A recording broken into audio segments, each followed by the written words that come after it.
नमस्कार मित्रों। तो पिछली कक्षा में हम मृदा प्रोफाइल के बारे में चर्चा कर रहे थे, तो थोड़ा बहुत और हैं जिसके बारे में हाँ थोड़ा बहुत बता दिया था। और भी देखिए कि हमने ओ संस्तर के बारे में जान लिया था, ए संस्तर के बारे में हमने लगभग जान लिया था और हम बी संस्तर की बातें कर रहे थे। ठीक है, तो बी संस्तर में देखिए यहाँ पे बी संस्तर की कितने होते हैं, 3 उपसंस्तर पाए जाते हैं। 3 उपसंस्तर होते हैं आपकी B1, B2 और आपके B3 होते हैं। उपसंस्तर कितने होते हैं इसके, 3 पाए जाते हैं। इसके बारे में क्या लिखेंगे, बी संस्तर में 3 उपसंस्तर पाए जाते हैं जिसमें आपका B1 है। B1 को हम परिवर्तनीय संस्तर कहते हैं और इसमें मुख्य रूप से बी प्रकार किया बी संस्तर वाले पदार्थों की प्राथमिकता पाई जाती है। और कोई दिक्कत इसमें लिख दोगे ऐसा। उसके बाद देखिए आप आगे कि ये कहलाएगा आपका निक्षेपित संस्तर। कौन सा कहलाएगा आपका, निक्षेपित संस्तर कहलाएगा। तो B2 संस्तर को उप संस्तर को हम निक्षेपित संस्तर कहते हैं। और इसमें इस संस्तर में क्या होता है कि यहाँ पर ए जो आप कौन सा था आपका A2 संस्तर से धुलाई हुए पदार्थ निर्धारित पदार्थ यहाँ पर आके रुक जाते हैं, यहाँ पर आके हो जाते हैं, इस प्रकार जमा हो जाते हैं। तो यहाँ पर जैसे आपका एल्यूमिनियम है, इसके बाद में आपका Fe है और आपका SiO2 है या O3 है। ये पदार्थ कहाँ से है, ये आपकी ऊपर वाली परत से है। कौन सी परत से, ऊपर वाली परत यानी A2 से आते हैं। यानी इनका तो यहाँ पर तो क्या हुआ, ध्यान रखना है। देखो इसमें एल्यूमिनियम का यहाँ पर तो क्या हुआ, निक्षालन हुआ। ठीक है, और यहाँ पर क्या हुआ, निक्षेपित हुआ। निक्षेपित का मतलब होता है एक जगह रुकना। आई बात समझ में। देखो दोनों का अर्थ शब्दों का शाब्दिक अर्थ बताता हूँ मैं आपको। देखिए इधर 2 शब्द आपके सामने, एक तो निक्षालन, ठीक है, और एक आपका निक्षेपित, एक आपका निक्षेपित। ठीक है, इसका तो अर्थ होता है, निक्षालन का तो अर्थ होता है आपका धुलाई होना। क्या होता है आपका, धुलाई होना। ठीक है, और इसका अर्थ होता है आपका धुला हुआ। क्या होता है आपका, धुला हुआ। आई बात समझ में, दोनों का अर्थ समझ में आ रहा है। इसका तो अर्थ क्या होता है, धुलाई होना, इसका होता है आपका धुला हुआ। तो यहाँ पर तो पदार्थ जो भी पदार्थ पाए जाते हैं उससे क्या हो जाती है, धुलाई हो जाती है। और धुलाई होने के बाद में क्या हो जाती है, नीचे वाली परत में। तो ये पदार्थ कैसे थे, इनकी धुलाई हो गई थी ऊपर, इन पदार्थों के ऊपर क्या हो गई थी, धुलाई हो गई थी। तो यहाँ पे बात करते हैं कैसे कहलाएंगे, आपके धुले हुए पदार्थ हैं। आई बात समझ में। तो धुले हुए पदार्थों की मात्रा कौन से संस्तर में पाई जाती है, आपकी बी संस्तर में पाई जाती है। और अगर हम उप संस्तर की बात करते हैं तो कौन सी आती है, आपकी B2 संस्तर में पाई जाती हैं। बोलो कोई दिक्कत इसमें, कोई समस्या। ठीक है, उसके बाद में आपका संस्तर आता है, सॉरी उप संस्तर आता है आपका अंतर्वर्ती संस्तर। कौन सा कहलाएगा, आपका B3 आता है। तो B3 लगभग इन C और B दोनों के मध्य क्या होता है, एक परिवर्तन का क्या करता है, कार्य करता है। इसी कारण क्या कहते हैं, इसी अंतर्वर्ती हम संस्तर भी कहते हैं। बोलो कोई दिक्कत यहाँ तक, कोई समस्या नहीं है। कितने संस्तर हो गए हमारे इसमें, लगभग O हो गया, उसके बाद में A हो गया और आपका B कंप्लीट हो गया। उसके बाद में 2 संस्तर और बचते हैं। तो पहली बात तो हम लिखेंगे कि C और R के कोई उपसंस्तर नहीं होते हैं, ये केवल किस में होते हैं, आपके संस्तर में पाए जाते हैं। C संस्तर में क्या होती है, आपकी अक्षीय चट्टानी होती है। कौन चट्टानी पाई जाती है, अक्षीय चट्टानी होती हैं। जो नीचे आपके R होता है, R में जो चट्टानी उनका क्या होता है, जब अक्षीय हो जाता है इन विघटन हो जाता है तो कौन सी में आ जाती है, आपकी C संस्तर में आ जाती हैं। और वो दिक्कत इसमें, कोई समस्या। ठीक है, उसके बाद देखिए आपकी लास्ट में जो संस्तर बताया कौन सा था आपका R यानी रोग चट्टानी। कौन सी होती है आपकी, रोग या चट्टानी भी कहते हैं। ये पैतृक पदार्थ क्या होती है, संपर्क में होती है। क्या होती है, पैतृक पदार्थ में संपर्क में होती है। या ऐसे भी लिख सकते हैं कि मृदा प्रोफाइल का अंतिम नीचे वाला संस्तर कौन सा कहलाएगा, आपका R संस्तर कहलाएगा। और ऊपर वाला संस्तर कौन सा कहलाएगा, आपका O संस्तर कहलाता है। और कोई दिक्कत यहाँ तक इसमें, कोई समस्या नहीं है किसी प्रकार की। ठीक है, अब देखते हैं छोटे क्वेश्चन बना के चलते हैं। ये तो आप इस प्रकार इनका वर्णन लिख सकते हैं। अब मैं आपसे पूछूं कि संचयी संस्तर कौन सा है। अगर मैं आपसे पूछूं कि संचयी संस्तर कौन सा है, संचयी संचयन, इन पदार्थों को संचित करने वाला संस्तर कौन सा है। क्वेश्चन आ सकता है कि संचयी संस्तर किसे कहते हैं, बताओ किसे कहते हैं। तो संचय का मतलब आप सोचिए कि पदार्थ कौन से संस्तर में आके रुक रहे हैं, कौन से, आप में भी नहीं बताया था कि कौन से संस्तर में आके पदार्थ रुक रहे हैं। A2 संस्तर से आकर B2 संस्तर में पदार्थ रुकते हैं, तो B2 संस्तर को हम क्या कहते हैं, संचयी संस्तर भी कहते हैं। सॉरी, उसको B को हम क्या कहते हैं, संचयी संस्तर भी कहते हैं। और जबकि B2 क्या कहते हैं, जबकि B2 को हम क्या कहते हैं, B2 को यहाँ पर कहेंगे निक्षेपी दिखाएंगे और आपका संचयी संस्तर भी कहते हैं। अगर संस्तर पूछता है तो कौन सा आएगा आपका, B आएगा, ठीक है। उपसंस्तर पूछता है तो कौन सा आएगा आपका, B2 आएगा। आई बात समझ, दोनों ध्यान रखना है आपको। क्वेश्चन में क्या देखना है, क्वेश्चन में आपको कौन सी बात नोट करनी है, ये अगर उपसंस्तर आता है या केवल संस्तर आता है, ये बात देखनी है। संस्तर आता है तो आपको क्या चिपकाना है, B चिपकाना है, इसके साथ वो 2T3 नहीं करना है, ठीक है।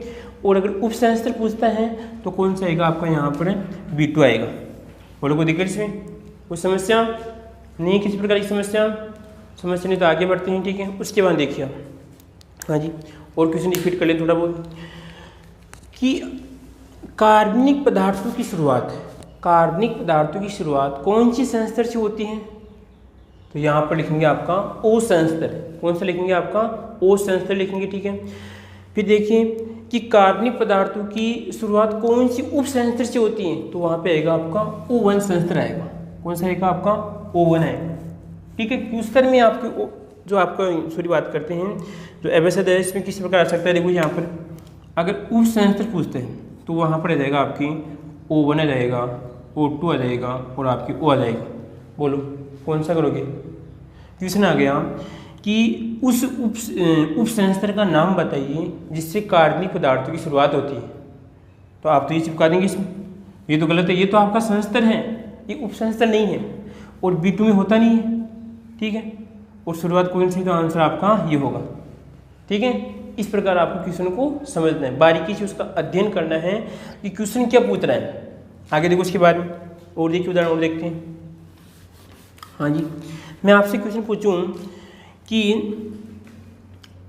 खनिज पदार्थ, खनिज पदार्थ की शुरुआत,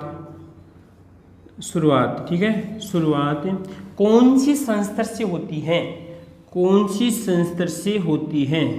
तो मैं यहाँ पर लिख दूंगा ऑप्शन कि खनिज पदार्थों की शुरुआत कौन से संस्तर से होती है। तो यहाँ पे देखिए आप, ये B है तो मैं एक तो ऑप्शन लिख दूंगा आपका B लिख दिया और एक लिख दिया मैंने B1 लिख दिया, एक मैंने B2 लिख दिया और एक आपका B3 लिख दिया। बोलो खनिज पदार्थों की शुरुआत कौन सी संस्तर से होती है, तो कौन सी से होती है, बताओ आंसर क्या होगा इसका। मैं क्या पूछ रहा हूँ, संस्तर पूछ रहा हूँ, तो ये भी आपका संस्तर नहीं है, ये भी संस्तर, ये तो उपसंस्तर है, ठीक है। तो क्या होगा इसका आंसर, ये तीनों कट जाएंगे और आंसर आपको कौन सा आएगा, आपका B आएगा। कौन सा आएगा आपका, B होगा। बोलो इसी प्रकार क्वेश्चन घुमा दो यहाँ पे, खनिज पदार्थों की शुरुआत कौन सी उपसंस्तर से होती है, कौन सी उपसंस्तर से होती हैं, तो वहाँ पे आंसर क्या बनेगा आपका, वहाँ पे आंसर आएगा आपका B1 आएगा, ठीक है। या देखो उसके बाद और देखिए, और क्वेश्चन देखिए, हम छोटे छोटे क्वेश्चन बनाना बहुत, इस प्रकार का क्वेश्चन बनाना आप सीख जाओगे तो आपको दिक्कतें नहीं आएगी, ठीक है। और देखो क्वेश्चन आपसे पूछे कि पेड़ पौधों की जड़ें अधिकतर कौन से संस्तर में पाई जाती हैं। पेड़ पौधों की जड़ें अधिकतर आपकी O संस्तर में पाई जाती है। आई बात समझ में, कौन सी पाई जाती हैं, O संस्तर में पाई जाती हैं। उसके बाद में ह्यूमस की मात्रा कौन सी संस्तर में पाई जाती है, या कौन सी संस्तर से स्टार्ट होती है। ह्यूमस की मात्रा आपकी A संस्तर से होती है, और उप संस्तर की बात करते हैं तो कौन सा आएगा आपका A1 आएगा, ठीक है। देखो आपकी ह्यूमस की मात्रा कौन सी हो रही है, आपकी ह्यूमस की मात्रा इससे हो रही है, ये आपकी ह्यूमस की मात्रा कौन सी हो रही है, A1 से हो रही है। संस्तर कौन सा आएगा आपका, E आएगा। उप कौन सा आएगा आपका, ये आएगा। निक्षालित कोई दिक्कत नहीं है आपको। इसी प्रकार परिवर्तन में ये भी परिवर्तनीय है, दोनों परिवर्तनीय। A1 तो A3 है, इसमें तो कौन सी पदार्थ की अधिकता होगी, इसमें A वालों की अधिकता होगी, इसमें कौन सी होगी आपकी B वाले की अधिकता होगी। और आपका ये अंतर्वर्ती है। क्वेश्चन आ सकता है कि अंतिम संस्तर का नाम, अंतिम संस्तर कौन सा आपका रोग चट्टानों जो पेतरक पदार्थ क्या होता है संपर्क में होता है। क्वेश्चन बनता है कि पेतरक पदार्थ के संपर्क में कौन सा संस्तर पाया जाता है, तो पेतरक पदार्थ के संपर्क में आपका रोग यानी आर संस्तर पाया जाता है। और कोई दिक्कत इसमें, कोई समस्या नहीं किसी प्रकार की, ठीक है। अगर कोई समस्या है तो आप और पूछ सकते हैं, कमेंट बॉक्स में यहाँ पे लिख सकते हैं। इसको मिटा रहा हूँ, ठीक है। ये की थी आपकी मर्दा परिच्छेदिका, वापस रिपीट कर रहा हूँ। ये जो पूरे संस्तर है उसको मर्दा परिच्छेदिका कहते हैं और इसके क्या होते हैं, इसके ये भाग पाए जाते हैं। काट कैसा था हमारा, ऊर्ध्वाधर काट था, ठीक है। अनुप्रस्थ काट नहीं लगाते हैं, ऊर्ध्वाधर काट लगाते हैं। इसमें पूरी कट आपकी दिखाई देते हैं। कितने हैं, 1 2 3 4 5 संस्तर पाए जाते हैं। क्वेश्चन बनता है कि मर्दा परिच्छेदिका को कितनी पार्ट में डिवाइड किया गया है, ठीक है। तो आपको इस तरह समझ में आ गया होगा। तो अभी जो क्लासें हमने ली ये तो संबंधित है आपकी मर्दा से, ठीक है। अब जो आगे लगभग 1 या 2 बिंदु के बाद में अब पढ़ेंगे थोड़ा बहुत हम इसके बारे में, जैसे पृथ्वी के बारे में पढ़ेंगे, ठीक है। उसके बाद में पृथ्वी जो मंडल हैं उसके बारे में देखेंगे। उसके बाद में आपकी भूपपड़ी आएगी और फिर लास्ट शुरुआत होती है आपकी चट्टानों की, क्योंकि लेसन का नाम क्या था, मृदा, चट्टानी और उनका अपक्षय, ठीक है।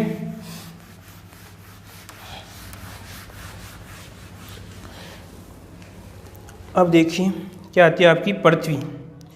तो जो आपकी ईर्थ होती है, अर्थ होती है, उसके बारे में आप क्या जानते हैं, बताओ रे, क्या जानते हैं पृथ्वी के बारे में। आप जो जानते हैं वो बता दो। आपने जो अब तक जो सीखा है वो आप बता दीजिए, सर हम ये जानते हैं, ठीक है। इसकी बात करते हैं हम पृथ्वी, और एक लगेगी आपकी पृथ्वी।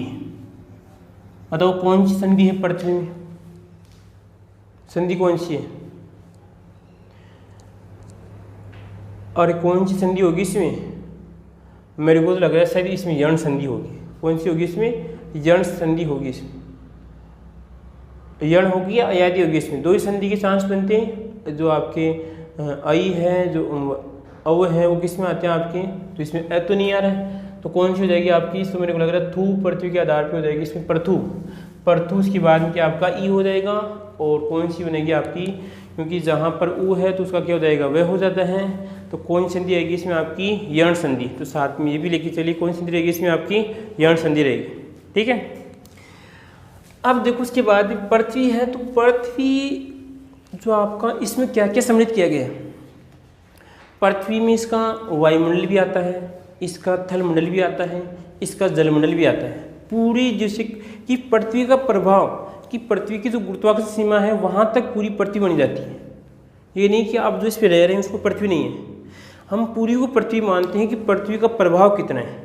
आई बात समझ में, ठीक है। जैसे मान लीजिए कोई व्यक्ति होता है, उसके फैलाव कितना है, उसका फैलाव कितना है, तो वो एरिया उसका कहलाता है। तो उसी प्रकार पृथ्वी जैसे आप कैसी होती है, गोलाकार होती है, कैसी होती है ना, गोलाकार होती है। सभी जानते हैं शायद, कोई ऐसा विद्यार्थी नहीं है जिसने पृथ्वी नहीं देखी है। कोई कहेगा मैंने नहीं, अरे भाई पृथ्वी सभी ने देखी है, आराम से देखिए, जननी आप किस पे पृथ्वी, ऐसा कोई व्यक्ति नहीं है या कि जिसका पृथ्वी, हाँ वो कहेंगे किस तरह मेरा, हाँ। अब देखिए क्वेश्चन बनता है, मैं आपसे पूछूं कि आपका जन्म पृथ्वी पे हुआ, तो कुछ कहेंगे कि यार सर उस व्यक्ति का जन्म जो आपके ऊपर जो हवाई जहाज उड़ता है, जो एरोप्लेन उड़ता है, उस पर हुआ है। तो आप कहेंगे उसका जन्म पृथ्वी पे नहीं हुआ। नहीं देश के नौजवानों, उसका जन्म भी पृथ्वी पे हुआ है। किस पे हुआ है, पृथ्वी पे हुआ है, क्योंकि जो आपका एरोप्लेन उड़ता है तो वो क्षेत्र किसका है, उस पृथ्वी का ही है, ठीक है। तो ऐसा कोई व्यक्ति नहीं है कि जिसका जन्म पृथ्वी के बाहर हुआ है। हाँ, तो वो तो एक अंतरिक्ष के बाहर, तो ऐसे तो कोई है नहीं कि जो यहाँ पे कोई प्रेग्नेंट महिला है वो अंतरिक्ष में जाती है, ठीक है। वही बात समझ में, कोई दिक्कत इसमें। तो पृथ्वी है, पृथ्वी की सतह कैसी होती है, रुक्ष होती है। कैसी होती है, रुक्ष। ले भाई, कैसी होती है आपकी पृथ्वी की सतह, रुक्ष होती है, उबड़ खाबड़ होती है, चिकनी नहीं है कि आपको चिकनी लगे कि आपके जो आपके सिर की बाल कट जाएं, ठीक है, और आपका सिर एकदम कैसा चिकना हो जाता है, एकदम चिकना, जैसे आप बजा सकते हैं, ठीक है। ऐसा नहीं है, उबड़ खाबड़ होती हैं, कहीं पर पर्वत होते हैं, कहीं पर गड्ढे पाए जाते हैं, उन गड्ढों में पानी भर जाता है, कहीं पर आपका थलमंडल ज़्यादा होता है, कहीं पर जलमंडल ज़्यादा होता है, इस प्रकार। ठीक है। पृथ्वी आपकी जो 9 ग्रह थे, परंतु 2000 लगभग 6 या 9 की बात थी, शायद कन्फर्म नहीं है। जो आपका प्लूटो था उस यम को ग्रह नहीं मानते, इसके आधार पे आपके 8 ग्रह हैं। उन 8 ग्रहों में से पृथ्वी आपकी एक ग्रह है। ठीक है। ग्रह किसे कहते हैं? जिसका स्वयं का क्या होता है कि थोड़ा द्रव्यमान होता है, उसे क्या मानते हैं? हम ग्रह मानते हैं। ठीक है। और पृथ्वी पे लगभग 3 मंडल पाए जाते हैं। कितने मंडल पाए जाते हैं पृथ्वी पे? 3 मंडल। ध्यान रखना, छोटा, क्योंकि विद्यार्थी क्या कर देते हैं कि इन छोटी बातों को छोटी मानते हैं, परंतु ये छोटी बातें आपको याद नहीं होती और क्वेश्चन आपको गलत हो जाता है। तो पृथ्वी पे कितने मंडल पाए जाते हैं? 3 मंडल। कितने होते हैं? 3 मंडल पाए जाते हैं। कौन कौन से? देखो यहाँ पर एक तो जल मंडल, एक तो आएगा आपका जल मंडल आएगा, एक आएगा आपका स्थल मंडल, जिसे आप भूमंडल भी कहते हैं, स्थल मंडल। ठीक है। और उसके बाद में एक आएगा आपका वायुमंडल। आई बात समझ में? वायुमंडल। अब आप सोच रहे हैं कि सिर्फ 5 मंडल कौन से होते हैं? कि जैसे आपका समताप मंडल है, बहिर्मंडल है, ओजोन मंडल है, और उसके बाद में आपका लगभग 4-5 है। ठीक है। तो वो आयन मंडल है। ठीक है। तो वो मंडल इस वायुमंडल के हैं। वो मंडल किसके हैं? उस वायुमंडल के।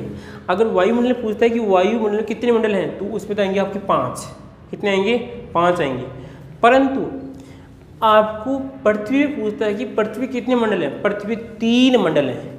कितने मंडल हैं? 3 मंडल हैं आपकी, जल मंडल, स्थल मंडल। ठीक है। अब जो आगे की कक्षा होगी हमारी, उस कक्षा में आपको मैं बताऊंगा कि पृथ्वी पे कौन सी मंडल की मात्रा ज़्यादा होती है, क्योंकि वहाँ पर विद्यार्थी गलती कर देते हैं कई बार।